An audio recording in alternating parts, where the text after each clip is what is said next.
কি বলছেন এসব আপনি? হঠাৎ করে এমন কথা কেন বলছেন? আহাদ গলা পরিষ্কার করতে চাইল, কিন্তু গলাটা কেমন যেন বাষ্পে ঢেকে গেল। শেষ পর্যন্ত চোখ নামিয়ে জানালার বাইরে তাকিয়ে বলল, কিছু না, তুমি আসতে পারো। আমার সময় নেই, এমনিতে আজকে তোমার পিছনে আমার অনেক সময় নষ্ট হয়েছে। আহাদের কথাগুলো যেন ছুরির মতো গেঁথে গেল হৃদির বুকে। দৃষ্টি স্থির রেখে ঠোঁট চেপে ধরে ফিসফিস করে বলল, আমার জন্য আপনার সময় নষ্ট হয়েছে? হ্যাঁ। নির্দ্বিধায় উত্তর দিল আহাদ। হৃদি ঠোঁট কামড়ে নিজের আবেগ সামলে বলল, ঠিক আছে, আমি আসছি। আর আপনার মূল্যবান সময় নষ্ট করার জন্য দুঃখিত। এই বলে সে দরজা খুলে নামতে যাচ্ছিল, কিন্তু গাড়ি থেকে নামার আগেই আহাদ তার কবজি ধরে ফেলল। হৃদির বুক ধুকপুক করে উঠল, চোখে একটুখানি আশার আলো। সে ভেবেছিল হয়তো এখন আহাদ কিছু বলবে, কিছু ব্যাখ্যা দিবে, হয়তো থামাবে তাকে, কিন্তু না। তাকে নিরাশ করে দিয়ে আহাদ শুধু তার ব্যাগটা হাতে ধরিয়ে দিল। একবার মুখ তুলে তাকালো না তার দিকে। হৃদির বুক কাঁপছিল। তার মনে হচ্ছিল এই মুহূর্তে যদি কেউ তার ভেতরটা খুলে দেখে, তবে দেখবে সেখানে ভাঙা কাচের মতো ছড়িয়ে আছে হৃদয়। হৃদি ঠোঁট চেপে বুকের ভেতর কাপড় নিয়ে গাড়ি থেকে নেমে গেল, দৌড়ে ঢুকে গেল বাসার ভিতর। আহাদ স্থির হয়ে বসে রইল গাড়ির সিটে। হৃদির অবয়ব মিলিয়ে যেতে দেখলো, এক মুহূর্ত, দুই মুহূর্ত, অতঃপর যেন পৃথিবীটাই নিঃশব্দ হয়ে গেল। তার চোখে ঝাপসা আলো, বুকের ভিতর কেমন এক অদ্ভুত শূন্যতা। একটা ভারী নিঃশ্বাস জমে উঠল। সেদিকে তাকিয়ে বিড়বিড় করে বলল, আমাকে একটু সময় দাও, মাত্র আর কয়েকটা দিন। জাস্ট নির্বাচনটা শেষ হওয়া অবধি, তারপর আমি সব ঠিক করে দেবো, জানো? সব। শুধু একটু সময়ের প্রয়োজন আমার। আমি চাই না আমার জন্য তোমার কোনো ক্ষতি হোক। বাক্যগুলো উচ্চারণ করতে গিয়ে আহাদের বুকটা যেন ভিতর থেকে চিৎকার করে উঠছিল। প্রতিটা শব্দ কেটে কেটে আসছিল ভিতর থেকে। দীর্ঘ একটা নিঃশ্বাস নিয়ে গাড়ি স্টার্ট দিল। কালো গাড়িটা ধীরে ধীরে শহরের যানজটের ভিতর মিলিয়ে গেল, যেন এক অপূর্ণ ভালোবাসা ধোঁয়ার মতো মিলিয়ে যাচ্ছে ঢাকার আকাশে। এদিকে হৃদি উপরে আসতে এক মুহূর্তের জন্য থমকে গেল। সামনেই দাঁড়িয়ে আছে ঈশানী। দরজা আগেভাগে খুলে রেখেছে, যেন জানতো হৃদি এখনই ফিরবে। হৃদির পদক্ষেপ ধীর হয়ে এলো। হালকা বাতাসে তার চুলের গোছা এলোমেলো হয়ে মুখে এসে পড়ল। ঈশানী কঠিন তীক্ষ্ণ চোখে তাকিয়ে রইল বোনের দিকে। অতঃপর ঠান্ডা অথচ তীর্যক গলায় বলল, একটা দিনও কি তুই শান্তিতে থাকতে দিবি না? প্রতিদিনই একটা না একটা কাণ্ড ঘটাবি তুই। হৃদির ভিতরটা মুহূর্তে জ্বলে উঠল। এমনিতেই মেজাজ খারাপ, তার উপর বোনের এই কটাক্ষ যেন কাটার মতো বিঁধল। সে খানিকটা বিরক্ত স্বরে বলল, কি করেছি আমি? আমাকে নিয়ে যদি তোমাদের এতই সমস্যা থাকে তাহলে বলো, আমি চলে যাচ্ছি। এই বলে ঈশানী পাশ কাটিয়ে ঘরে ঢুকলো। জুতা খুলে পা ফেলে ধপধপ করে রুমের দিকে যাচ্ছিল, তখনই পেছন থেকে ঈশানীর কণ্ঠস্বর ছুরির মতো কেটে গেল বাতাসের মধ্য দিয়ে। কার কাছে যাবি? ওই আহাদ রাজার কাছে? হৃদির পা থেমে গেল। শরীরে এক মুহূর্তে ঠান্ডা স্রোত বয়ে গেল। ধীরে ধীরে ঘুরে তাকালো বোনের দিকে। ঈশানী তখনও দাঁড়িয়ে তীক্ষ্ণ দৃষ্টিতে তাকিয়ে আছে তার দিকে। হৃদির গলায় কাঁপুনি। মা মানে? ঈশানী এবার ঠোঁট বাঁকিয়ে বলল, বুঝতে পারছিস না? বুঝিয়ে বলতে হবে? অবশ্য তোকে তো বুঝিয়েও লাভ নেই। আমি আগেই বলেছিলাম ওই আহাদ রাজার থেকে দূরে থাকতে, কিন্তু কে শোনে কার কথা? এখন তো তোদের নিয়ে ব্রেকিং নিউজও চলছে। হৃদির ভ্রু কুঁচকে গেল। মাথার ভিতর ঘুরছে হাজার প্রশ্ন। ঈশানী কোন নিউজের কথা বলছে? তখনই ঈশানী রিমোট তুলে টিভিটা অন করলো। স্ক্রিনে তখন নিউজ চলছে। হেডলাইন ছিল, নিজের জীবন ঝুঁকিতে ফেলে স্বরাষ্ট্রমন্ত্রীর ছেলেকে বাঁচালো এক তরুণী। ভিডিওতে স্পষ্ট দেখা যাচ্ছে হৃদি রাস্তায় পড়ে আছে, মাথাটা আহাদের উড়োর উপর। হৃদির চোখ বড় বড় হয়ে গেল। ভয়ে ভয়ে একটা শুকনো ঢোক গিলে তাকালো বোনের দিকে। ঈশানী এবার ক্ষোভে ফেটে পড়ল। কি এসব? এখন তুই চুপ করে আছিস কেন? আমি তোকে আগে সন্দেহ করেছিলাম রীতি, কিন্তু তুই যে আমার কাছ থেকে এত বড় সত্যিটা লুকাবি সেটা ভাবিনি। কি কি লুকিয়েছি আমি? দ্রুত চোখ সরিয়ে নিল হৃদিতা। ঈশানী এবার এগিয়ে এসে চোখ রাঙিয়ে বলল, এখনও অভিনয় করছিস? এখন যদি আব্বু বা মামা এই নিউজ দেখে তখন কি হবে বুঝতে পারছিস? তোর পড়াশোনা তো গোল্লাই যাবে, সাথে আমাকেও কি কি শুনতে হবে তার ঠিক নেই। হৃদি মাথা নিচু করে নীরবে দাঁড়িয়ে রইল। তার নীরবতায় যেন সব স্বীকারোক্তি। ঈশানী কিছুক্ষণ তাকিয়ে থেকে গলা স্বর একটু নিচু করে জিজ্ঞাসা করল, রীতি, সত্যি সত্যি বল, তোর আর আহাত রাজার মধ্যে ঠিক কি চলছে? হৃদি ঠোঁট কামড়ে ধরল। কোনো ভনিতা না করে চোখ নামিয়ে বলল, আমি ভার্সিটিতে প্রথম দিন ওনাকে দেখে ক্রাশ খাই, তারপর থেকে উনিকে আমি পছন্দ করি।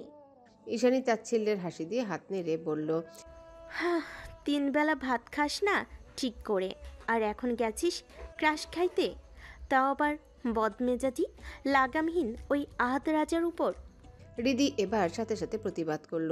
চোখে একরাশ জেদ নিয়ে বলল, তুমি উনিকে যেমনটা ভাবো উনি আসলে তেমনটা না। মিডিয়াতে যা দেখায় তার অর্ধেকটাই মিথ্যা। উনি খারাপ না, তুমি সেটা বুঝবে না। ঈশানী হতবাক হয়ে তাকিয়ে রইল বোনের দিকে, তার চোখে অবিশ্বাস, হতাশা আর একটুখানি বিস্ময়।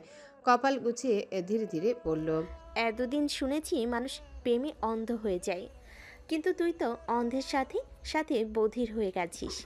সব জেনে শুনে আগুনে ঝাঁপ দিয়েছিস হৃদি। এরপর যদি কিছু হয় আমাকে বলতে আসিস না, আমি এর মধ্যে নাই। হৃদি কোনো উত্তর দিল না, শুধু একবার চোখ পিট পিট করে তাকালো বোনের দিকে। ঈশানীকে এখন একটু শান্ত মনে হলো, তাই সে নিজের রুমে চলে গেল। ওপাশ থেকে ধপ করে দরজাটা বন্ধ করে দিল। ঈশানী নিঃশব্দে দাঁড়িয়ে রইল সেই দরজার সামনে, 2 আঙ্গুল কপালে ঠেকিয়ে চোখ বন্ধ করলো। মনে হচ্ছে সামনে এক অজানা ঝড় আসছে, যার শুরুটা সে দেখছে আজ, কিন্তু শেষটা কোথায় তা সে নিজেও জানে না। রাতের আকাশটায় অন্ধকার একটু তীব্র হয়ে এসেছে। রাতের ল্যাম্পপোস্টের আলোতে মাঝে মাঝে ছায়া পড়ছে দূরের বিল্ডিংগুলোর জানালায়। শহরের কোলাহল কিছুটা কমে এসেছে, কিন্তু মীর হাউসে ঠিক তার উল্টো চিত্র। ড্রয়িং রুমে একরকম শোরগোল পড়েছে, যে যার মতো গল্প করছে, হাসছে, সব মিলিয়ে যেন এক উচ্ছ্বাসের উৎসব। আদনান তার চিরচেনা ভঙ্গিতে সিদ্ধেরা সোজা করে বসে আছে। এই সময় মূল দরজা দিয়ে প্রবেশ করলো আহাদ রাজা আর আশফাক মীর। দরজা খোলার সাথে সাথে ঘরের কোলাহল যেন একদমে বেড়ে গেল। আহাদ চারিপাশে চোখ বুলিয়ে ধপ করে এসে বসলো আদনানের মুখোমুখি সোফায়। আশফাক মীরও খানিকটা অবাক হয়ে বসতে বসতে আদিলের দিকে তাকিয়ে প্রশ্ন ছুড়ে দিল, কি রে, কাহিনী কি? এত তোলপাড় কেন? আদিল চওড়া হাসি দিয়ে মিষ্টি তুলে নিয়ে বাবার মুখে পুড়ে দিয়ে বলল, আগে মিষ্টি মুখ করো, তারপর বলছি। কেন? কারণ তুমি শ্বশুর হতে যাচ্ছ। এক মুহূর্তের জন্য চারিদিক নিস্তব্ধ। আশফাক মীর মিষ্টিটা মুখে নিয়ে হাঁ করে তাকিয়ে রইলেন হালিমা বেগমের দিকে। আর ঠিক তখনই আহিয়াও এসে ভাইয়ের পাশে বসলো। হালিমা বেগম একটা মিষ্টি আহিয়ার মুখে আরেকটা আহাদের মুখে পুড়ে দিয়ে উচ্ছ্বসিত স্বরে বললেন, আরে আদনানের বিয়ে ঠিক হয়েছে, সবাই মিষ্টি মুখ করো। এতদিন পর মীর হাউজে একটা খুশির খবর এলো। এই কথাটা শোনা মাত্রই আহাদ আর আহিয়া একসাথে চমকে তাকালো আদনানের দিকে। দুজনের মুখে মিষ্টি আটকে গেল, না গিলতে পারছে না ফেলতে পারছে। তাদের মুখের দিকে তাকিয়ে আফরোজা শেখ কপাল কুঁচকে বললেন, কি সমস্যা তোদের দুজনের? এমন ভূতম প্যাঁচার মতো হা হয়ে আছো কেন? মায়ের কথায় 2 ভাই বোন একে অপরের দিকে তাকালো। নিজেদের অবস্থা বুঝতে পেরে দ্রুত মুখ থেকে মিষ্টি ফেলে দিল। আহাদ জিভ দিয়ে মুখ পরিষ্কার করে আদনানের দিকে তাকিয়ে ঠোঁটের কোণে বাঁকা হাসি টেনে বলল, ওর মতো সুচি ভাইয়ের কপালে মেয়েও জুটলো? কোন আটপাগল রাজি হলো মেয়ে দিতে? আফরোজা শেখ তীক্ষ্ণ কণ্ঠে ধমকে উঠলেন, মুখে লাগাম টানো বেয়াদব ছেলে। ওর কপালে তো তাও জুটেছে, তোমার কপালে সেটাও জুটবে না? আহাদ তার মায়ের কথা একটু জোরে হেসে ফেলল। অতঃপর একটু ঝুঁকে বসে আদনানের দিকে চ্যালেঞ্জ ছুড়ে দিয়ে বলল, আহাদ রাজার কপালে জুটতে হয় না, যেটা আহাদ রাজার সেটা আহাদ রাজা ছিনিয়ে নিতে জানে। আদনানও এবার একটু ঝুঁকে আহাদের মুখোমুখি হয়ে বসলো। চোখে ঠান্ডা তাচ্ছিল্য, ঠোঁটে মাপা হাসি টেনে দৃঢ় গলায় বলল, চ্যালেঞ্জ করছিস তাহলে? তবে এবার বাজি জেতার জন্য দুষ্কর হবে। চ্যালেঞ্জ না, সত্যি বলছি। আহাদ রাজা এই 29 বছরের জীবনে কোনো বাজিতে হারেনি, আর হারবেও না। কথাটা দৃঢ়তার সাথে বলল আহাদ। আদনান চোখ ছোট ছোট করে বাঁকা হাসি ছুড়ে দিয়ে বলল, কনফিডেন্স ভালো, তবে ওভার কনফিডেন্স ভালো না। তোর জন্য এখনই আফসোস হচ্ছে আমার।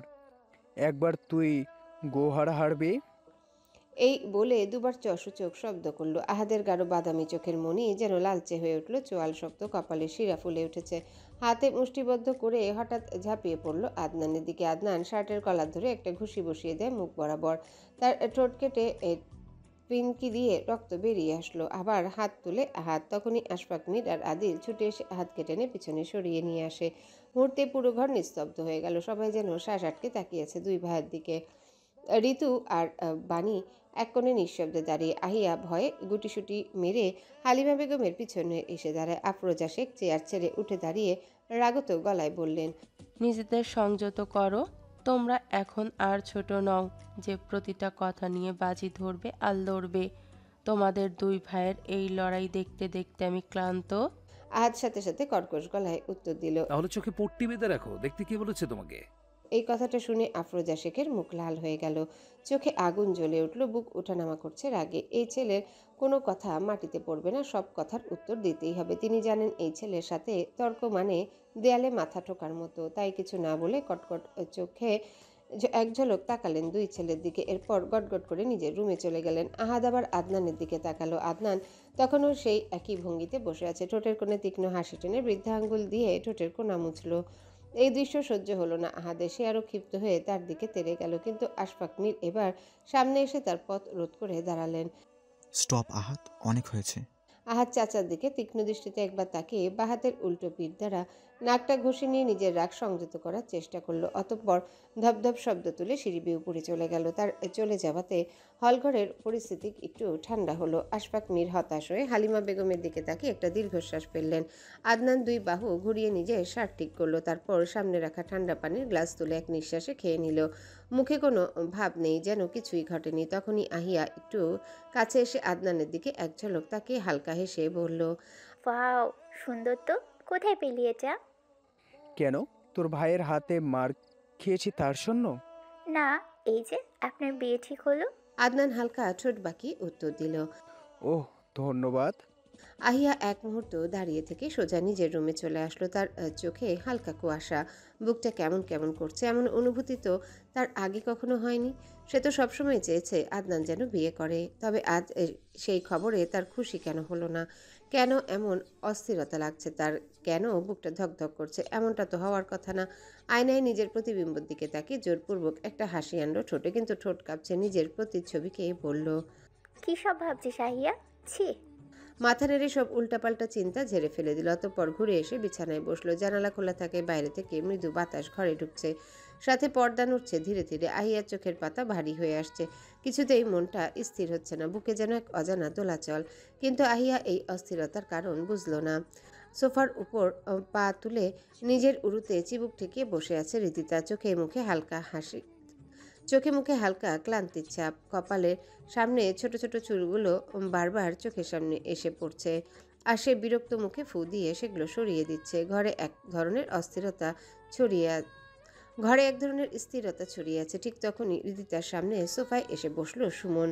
দুই হাত ছড়িয়ে পেছনে ভর দিল। রিদি চোখ তুলে এক ঝলক তাকালো তার দিকে, অতঃপর আবারও দৃষ্টি নামিয়ে আনলো নিজের হাতে থাকা কুশনের দিকে। সুমন একটু চুপ থেকে ঠোঁটে চেনা হাসি ফুটিয়ে বলল, তুমি এত সাহসী কবে হলে ছোট গিন্নি?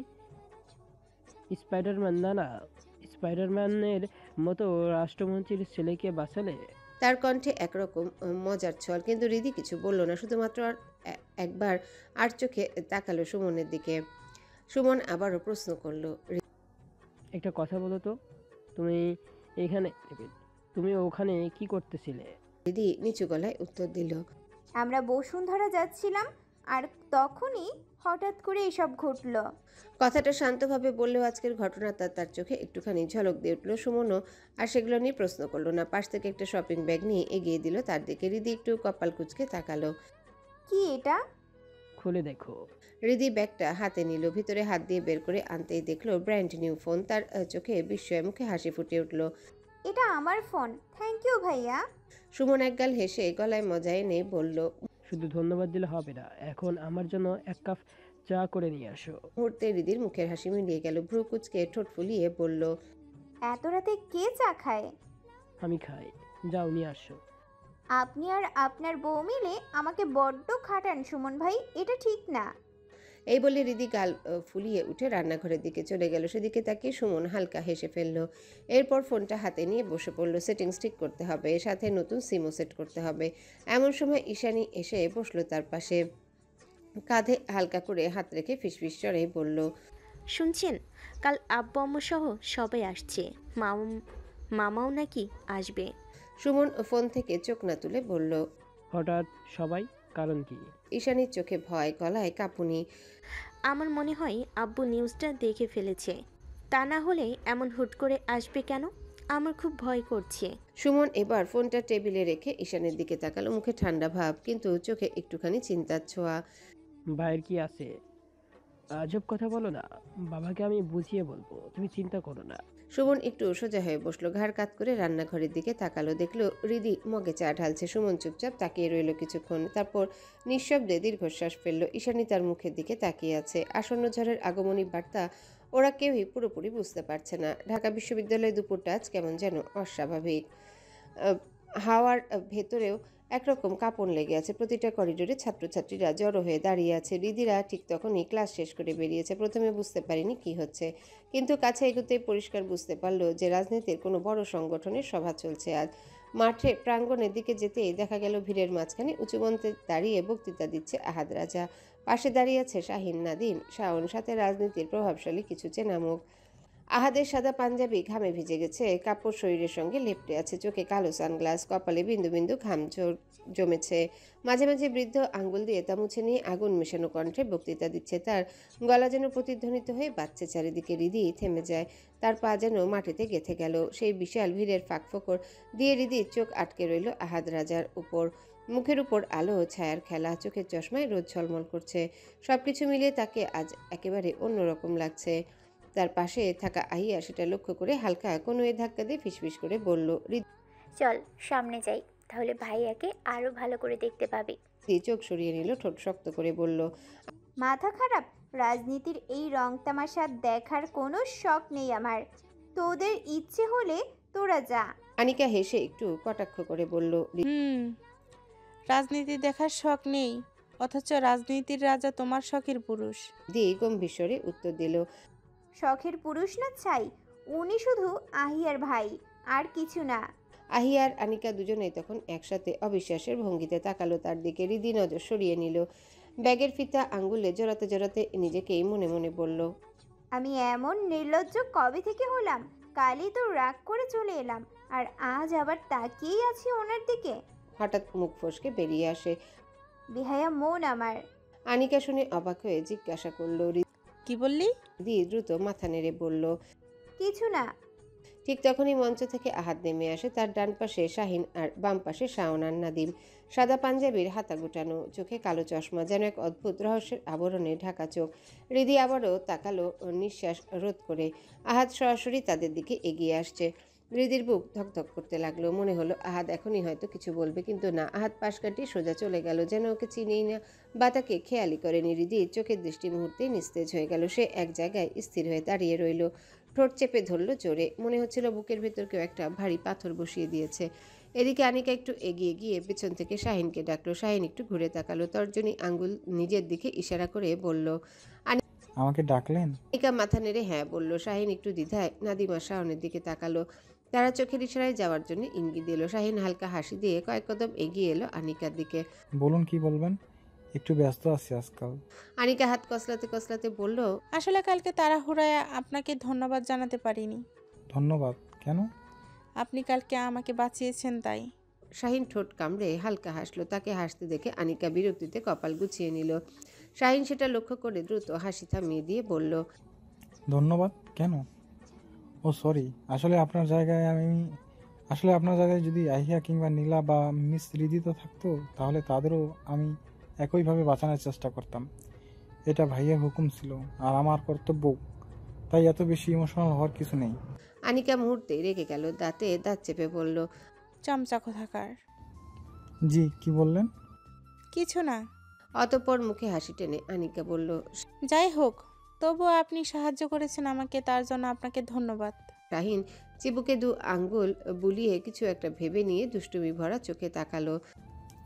শুধু ধন্যবাদে পেট ভরবে না, বুঝলেন? মানে শুধু ধন্যবাদ বললেই হবে না, কিছু রান্না করে খাওয়ান। বলেই ঠোঁট কামড়ে হেসে ফেলল। আনিকা কটমট করে তাকিয়ে মুখ শক্ত করে বলল, ঠিক আছে, আপনি যা খেতে চান সেটা রান্না করে নিয়ে আসব, কিন্তু তারপর আপনি আমাকে আর কোনো উপকার করতে আসবেন না, কারণ আমি কারোর কাছে ঋণী থাকতে চাই না। শাহিন এক ঝলক তাকায় তার দিকে, চোখে একরকম খেলা আনলো। চোখ টিপ দিয়ে বলল, আগে দেখি আপনি কথা রাখেন কিনা। আপনার রান্না খেয়ে সন্তুষ্ট হলে বাকিটা পরে দেখা যাবে। বলেই হালকা হাসি ছুড়ে সেখান থেকে চলে গেল। আনিকা তার পিছনের দিকে তাকিয়ে ফিসফিস করে বলল, দেখা যাবে শাহিন সাহেব, দেখা যাবে। আমার রান্না খেয়ে আপনি 3 মাস কোমায় থাকবেন, তখন বুঝবেন সন্তুষ্ট কাকে বলে। তার ঠোঁটের কোণে এক চিলতে হাসি খেলে গেল, কিন্তু চোখে সে অদ্ভুত জেদটা এখনো টিকে আছে। নাদিম আর শাওন গাড়ির পাশে দাঁড়িয়েছিল। শাহিনকে কাছে আসতে দেখে দুজনে দ্রুত এগিয়ে যায় তার দিকে। অদ্ভুত দৃষ্টিতে তাকে পর্যবেক্ষণ করে দুজনে একসাথে হো করে হেসে ওঠে। শাহিন তাদের হাসার কারণ বুঝতে পারল না। বিরক্ত হয়ে তাদের দিকে তীক্ষ্ণ দৃষ্টিতে তাকিয়ে প্রশ্ন করে, হাসছিস কেন তোরা? আমাকে জকার মনে হয়? নাদিম কোনো রকম হাসি থামিয়ে গম্ভীর হওয়ার চেষ্টা করে বলল। শাওন তৎক্ষণাৎ এক ধাপ এগিয়ে এলো, 2 হাত নাড়িয়ে আহাদের কণ্ঠ নকল করে বলতে শুরু করলো। শাইনের জায়গায় যদি এখন ভাই থাকতো তাহলে বলতো, এই নাদিমের বাচ্চা, ফান করতেছিস আমার সাথে? আমি ফান করতেছি নাকি? থাবড়ায়া তোর চেহারার নকশা পাল্টাই দিব। এখনই আমার চোখের সামনে থেকে দূর হয়ে যা, কুইক। এই বলে তিনজন একসাথে হো হো করে হেসে উঠল। এমন সময় বাতাস কেটে পেছন থেকে ভেসে এলো সেই ভয়ঙ্কর কণ্ঠ। শাওনের বাচ্চা। শব্দটা যেন আগুনের স্ফুলিঙ্গের মতো এসে গায়ে পড়লো তিনজনের। শাওনের হাত মাঝপথে ঝুলে রইল, চোখ বড় বড় হয়ে গেল তার। ধীরে ধীরে তারা তিনজনই ঘুরে দাঁড়ালো। পেছনে দাঁড়িয়েছে আহাদ রাজা, চোয়াল শক্ত করে কিরমির করে তাকিয়ে আছে তাদের দিকে। তার চেহারা এমন এক তীব্রতা যেন এই মুহূর্তে সবকিছু স্তব্ধ হয়ে গেল। তিনজনই তাড়াতাড়ি সোজা হয়ে মাথা নত করে দাঁড়ালো আহাদের সামনে। আহাদ এক কদম এগিয়ে এসে গর্জে উঠল। আমাকে চোখের মনে হয় তোদের? তিনজন একসাথেই মাথা নাড়ল। না ভাই, আহাদের কণ্ঠে বজ্রধ্বনি। আমাকে নিয়ে ফান করতেছিস? তিনজন আবারও একসাথে না সূচক মাথা নাড়ালো। আহাদ আবারও গর্জে উঠল। আমি ফান করতেছি? তিনজন এবার একে অপরের দিকে তাকালো। হ্যাঁ না কিছুই বলল না। আহাদের চোখ রক্তবর্ণ হয়ে উঠল, দাঁত চেপে কটমট করে বলল, থাপড়ায়া তোদের চেহারার নকশা পাল্টাই দেবো আমি। এখনই আমার চোখের সামনে থেকে চলে যা, কুইক। তবুও তারা এক পাও নড়ল না। শাওনের ঠোঁটে হালকা একরকম দুষ্ট হাসি খেলে গেল, যা সে ঠোঁটের ভিতরে গিলে ফেলার চেষ্টা করলো। যেতে বলছি তো তোদের আমি। আবারও গর্জে উঠল। কিন্তু তার সামনে দাঁড়ানো এই তিনজন যেন প্রস্তুত মূর্তি। প্রস্তর মূর্তি। আসলে তারা আহাদকে খুব ভালো করে চেনে। এখন যদি তারা সত্যি সত্যি চলে যায় তখনই আহাদ আবার বলবে, আমি বলেছি বলেই তোরা চলে যাবি। তাই তারা স্থির দাঁড়িয়ে রইল, মাথা নিচু করে। আহাদের রাগ এবার চরম পর্যায়ে পৌঁছে গেল। তাদের দিকে তাকিয়ে বিরক্ত হয়ে নিজেই গাড়ি থেকে ধপ করে বসে পড়ল। গাড়ির কাজ উঠতে না উঠতে তিনজনের মুখ একসাথে হাসির ফোয়ারা ছুটে গেল। গাড়ির ভেতর বসে আহাদও সেটা শুনতে পেল। জানালার বাইরে তাকিয়ে তার ঠোঁটের কোনো হালকা একটা হাসি ফুটে উঠল। বাইরে তার তিনজন বিশ্বস্ত সঙ্গী, এই ত্রয়ী একমাত্র যারা আহাদ রাজাকে ভয় পায়, যারা আহাদ রাজার রাগকে ভয় পায় আবার ভালোবাসে সবচেয়ে বেশি। এমন সময় আহাদের চোখ আটকে গেল দূরে দাঁড়িয়ে থাকা হৃদির দিকে। একটা দীর্ঘ নিঃশ্বাস ফেলে সেদিকে তাকিয়ে বিড়বিড় করে আওড়ায়, এভাবে তাকাস না জানো, আমি পুড়ে যাই। সন্ধ্যার আভা গোধূলির রঙে মিশে গিয়ে গুলশানের নিস্তব্ধ এরিয়াটাকে একরকম রহস্যে ঢেকে দিয়েছে। বাতাসে মৃদু পাতার শব্দ, তবুও হঠাৎ সেই নীরবতা ভেঙে পড়ল এক অদ্ভুত গর্জনে। মিড হাউসের লোহার গেট পেরিয়ে একে একে ঢুকছে আহাদ রাজার 4টা কালো রঙের গাড়ি। গাড়ির দরজা খুলতেই কয়েকজন গার্ড ছুটে এসে আহাদের পাশে সার দিল। আহাদ গাড়ি থেকে নেমে মাথা ঝাঁকিয়ে নির্লিপ্ত ভঙ্গিতে এলোমেলো চুল ঠিক করার চেষ্টা করলো। পাঞ্জাবির হাতা গুটিয়ে নিয়ে একবার চোখ তুলে চারিপাশটা দেখে নেয়। চোখ খেয়ে স্বাভাবিক ঠান্ডা জ্যোতি। তার মুখে সে দৃঢ়তা যেন মুহূর্তে আশেপাশের বাতাসটাকে কাঁপিয়ে দিল। নাদিমের দিকে তাকিয়ে প্রশ্ন ছুড়ে দিল, কি খবর? নাদিম এক পা এগিয়ে এসে কণ্ঠে দৃঢ়তার সঙ্গে বলল। মুহূর্তে আহাদের কপালে ভাঁজ পড়ল। গার্ডদের দিকে তাকিয়ে হায়নার মতো হুঙ্কার ছাড়ল, পালিয়ে যায় কি করে? একটা কাজও ঠিকঠাক করতে পারিস না? তোদের সবটাকে পুষেছি কি সাথে? আমার টাকা কি গাছে ধরে যে তোদের প্রতি মাসে মাগনা টাকা দেবো? ইডিয়েট কতগুলা। গার্ডরা অপরাধীর মতো মাথা নিচু করে দাঁড়িয়ে রইল। কেউ সাহস পেল না চোখ তুলতে। তাদের চোখে ভীতি আর লজ্জা মিশে আছে। আহাদ একে একে প্রত্যেকের দিকে তীক্ষ্ণ দৃষ্টি প্রয়োগ করে পর্যবেক্ষণ করলো। অতঃপর ডান হাতটা পাঞ্জাবির পকেটে পুড়ে গটগট করে চলে গেল ডেমো ঘরের দিকে। তাকে অনুসরণ করে পিছু পিছু ছুটল নাদিম, শাহিন আর শাওন। ডেমো ঘরের অন্ধকার আবছা আলোয় দুজনেই অভিযুক্তকে ঝুলিয়ে বেঁধে রেখে দিয়েছে। আহাদ ভিতরে ঢুকে একটা চেয়ারকে গড়গড় করে টেনে তাদের সামনে নিয়ে এক পা তুলে অদ্ভুত ভঙ্গিতে দাঁড়ায়। আগুনের ঝলসে যাওয়া দৃষ্টি ছুড়ে দেয় তাদের দিকে। তার সেই দৃষ্টিতে দুই অভিযুক্ত কেঁপে উঠল। আহাদ এবার এক হাত শাওনের দিকে বাড়িয়ে দিতে শাওন একটা ধাতব পিস্তল তুলে দেয় আহাদের হাতে।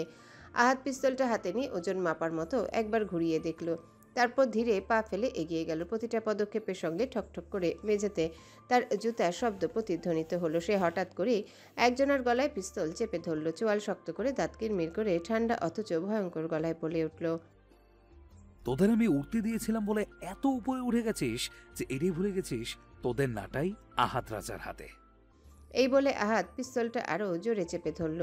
ছেলেটার মুখ থেকে একটা চাপা আর্তনাদ বেরিয়ে আসে। আহাদ এবার তাকে এক ঝটকায় ছেড়ে দিয়ে আরেকজনের চোয়াল চেপে ধরে, এত জোরে যে মনে হলো তার চোয়াল ভেঙে সব দাঁত খুলে বেরিয়ে আসবে। আহাদ তার দিকে জ্বলন্ত দৃষ্টি ছুড়ে দিয়ে সিংহের মতো গর্জন করে উঠল, তোদের সাহস কি করে হলো এই আহাদ রাজার উপর আক্রমণ করার? তার চিৎকারে পুরো ঘর কেঁপে উঠল। এবার সে পিস্তল হাতেই একটা ঘুষি বসিয়ে দিল ছেলেটার নাক বরাবর। সাথে সাথে ছেলেটা চিৎকার করে ওঠে, তার নাক ফেটে গলগল করে রক্ত বেরিয়ে আসে। আহাত তাকে ছেড়ে দিয়ে বাহাতের উল্টো পিঠ দ্বারা নিজের নাকটা ঘষে নিয়ে চেয়ার টেনে বসে। অদ্ভুত একটা হাসি দিয়ে ঠান্ডা ঠান্ডা ভয় মিশ্রিত গলায় বলল, মাতব্বরের চামচাগিরি করতে করতে তোরা নিজেদের অস্তিত্বই ভুলে গেছিস। অথচ দেখ, তোদের মাতব্বর তোদের বাঁচাতেও এলো না। আমার আফসোস হচ্ছে তোদের জন্য। অভিযুক্ত দুজন কাতর চোখে আহাদের মুখের দিকে তাকিয়ে রইল। আহাদ দু আঙ্গুলে তুড়ি বাজিয়ে ইশারা করতে শাওন আর নাদিম গিয়ে দ্রুত তাদের হাতের বাঁধন খুলে দিল। সাথে সাথে দুজনে সে আহাদের পায়ের কাছে বসে পড়ল। হাত জোর করে অনুনয় করে বলল, ভাই ভাই, এবারের মতন মাফ কইরা দেন ভাই, এমন ভুল আর জীবনেও করব না। আমাদের খলিল মাতাব্বর বলেছিল যেন ওইখানে গিয়ে ঝামেলা করি আর আপনার উপর গুলি ছুড়ে ভয় দেখাই, তাইলেই নাকি আপনি দুর্বল হয়ে পড়বেন, তাইলেই নাকি আপনি দুর্বল হয়ে তার পথ থেকে শুইরা যাইবেন। আহাদ তাদের কথা শুনে অট্ট হাসিতে ফেটে পড়ল। তার হাসি প্রতিটা দেয়ালে প্রতিধ্বনিত হয়ে আবারও ফিরে এলো। মুহূর্তে আবার হাসি বন্ধ করে তাদের সামনে সামান্য ঝুঁকে দাঁতে দাঁত পিষে বলল, আহাত রাজা ভয় পেয়ে সরে যায় না, বরং সরায়। আমি চাইলে ওই মাতব্বরের বংশ নির্বংশ করে দিতে পারতাম 2 মিনিটে। এরপর আবার সোজা হয়ে বসে কণ্ঠে একটু অভিমান মিশিয়ে বলল, কিন্তু কি বলতো, আমার মনটা আবার বড় নরম, তুলতুলে, একদম হাওয়াই মিঠাইয়ের মতো। তাই ওকে সুযোগ দিয়েছি, কিন্তু ও আমার নরম মনটা গরম করে দিল। এবার কি করা যায় বলতো? এই বলে গালের খোঁচা খোঁচা দাড়িতে হাত বুলিয়ে ভাবনাসূচক ভঙ্গি খেলালেন। তার কণ্ঠে জমে থাকা ঠান্ডা অভিনয় ঠোঁট বাঁকিয়ে বলল, হ্যাঁ, ওর এই টাকলা মাথাটার ভাস্কর্য বানায় শাহবাগ চত্বরে ঝুলে রাখলে কেমন হয়? তার এই কথায় পাশে থাকা শাহিন, নাদিম আর শাওন মুখ টিপে হেসে ফেলল। তবে সেই হাসি নিজেদের ভিতরে সংযত করে নিল। তখনই ছেলে দুটো আবারও অসহায়ের মতো উতলা হয়ে বলে উঠল, ভাইয়া আপনি যাই করেন, আমরা আজকে ঠিকা আপনার লগে আছি ভাই, আমাদের ভুল হয়ে গেছে ভাই, আমাদের এবারের মতন মাফ কইরা দেন। আহাত তরাক করে চেয়ার ছেড়ে উঠে দাঁড়ায়। চোখ রক্তবর্ণ, দাঁত কিরমির করে গর্জে উঠল, এই মাতব্বরের চামচা, এই আমি তোদের কোন মায়ের পেটের ভাই? হ্যাঁ, আরেকবার ভাই বলে তোদের চান্দিনা ফুটা করে দেব। আর ক্ষমা, আহাদ রাজার কাছে ভুলের কোনো ক্ষমা নাই। নাদিম আর শাওনের দিকে তাকিয়ে ইশারা করতেই তারা 2 মিনিটের মধ্যে পাশের কক্ষ থেকে দুটো বড় বরফের খণ্ড এনে রাখলো মেঝেতে। ছেলে দুটো অবাক হয়ে শুধু তাকিয়ে আছে, কি হচ্ছে বুঝতে পারল না। আহাদ অভিযুক্ত ছেলে দুটোর দিকে তাকিয়ে আদেশ করলো, ওই বরফের উপরে উঠে দাঁড়া, কুইক। তারা দুজন আবারও একে অপরের মুখ চাচাই করলো। এরপর আবার আহাদের জ্বলন্ত দৃষ্টির দিকে তাকিয়ে ধরফর করে খালি পায়ে উঠে দাঁড়ালো বরফের উপর। পা রাখতেই কেঁপে উঠল শরীর, শির দ্বারা বেয়ে ঠান্ডা স্রোত নেমে গেল। আহাদ আবার গর্জে উঠল, এবার কান ধর। দুজন হতভম্ব হয়ে তাকালো, কিন্তু আহাদের ভয়ঙ্কর দৃষ্টি লক্ষ্য করে কাঁপা কাঁপা হাতে কান ধরল। তখনই আহাদ কর্কশ গলায় বলল, এভাবে না, মুরগি হইতে পারোস? না পারলে আমি শিখে দিয়েছি। হাঁটুর নিচ দিয়ে হাত নিয়ে কান ধর। যতক্ষণ না আমি বলবো কান ছাড়া যাবে না, তা না হলে আবার প্রথম থেকে মিনিট কাউন্ট করা হবে। এখন দ্রুত কান ধর। অভিযুক্ত দুজন বাধ্য হয়ে আহাদের বলা নিয়মে কাপা হাতে হাঁটুর নিচ দিয়ে হাত ঢুকিয়ে কান ধরল। আর ইতিমধ্যে তাদের হাত কয়েকবার ছুটেও গেল, তবে কেঁপে কেঁপে আবারও কান ধরল। এদিকে তাদের শরীর শীতল হয়ে গেল, মুখটা নীলচে বর্ণ ধারণ করলো। ঘরের বাতাসেও তখন নিঃশব্দ ভয়ে ঝুলে আছে। আহাদ চেয়ারে বসে সেদিকে তাকিয়ে একটা রহস্যময় নির্মম হাসি খেলে দিল। অতঃপর চেয়ার থেকে উঠে শাওনের দিকে তাকিয়ে কড়া গলায় বলল, শাওন, নেক্সট ডেমো রেডি কর। এটা শেষ হলে পরেরটা শুরু করবি। ওদের খাতিরদারিতে যেন কোনো কমতি না থাকে। আহাদ রাজার ডেমো ঘরে এসেছে, সবগুলো ডেমো প্রয়োগ না করলে বাণিজ্যতে দফা রফা হয়ে যাবে। তো আমি যাচ্ছি, জরুরি কাজ আছে, কোনো ছোটখাটো ভুলো যেন না হয়, আন্ডারস্ট্যান্ড? শাওন মাথা নেড়ে সম্মতি জানিয়ে বলল, ঠিক আছে ভাই, আপনি চিন্তা করবেন না, আপনার মুরগি আমরা সামলে নিব। গুড। একটা বাঁকা হাসি টেনে বলল আহাদ।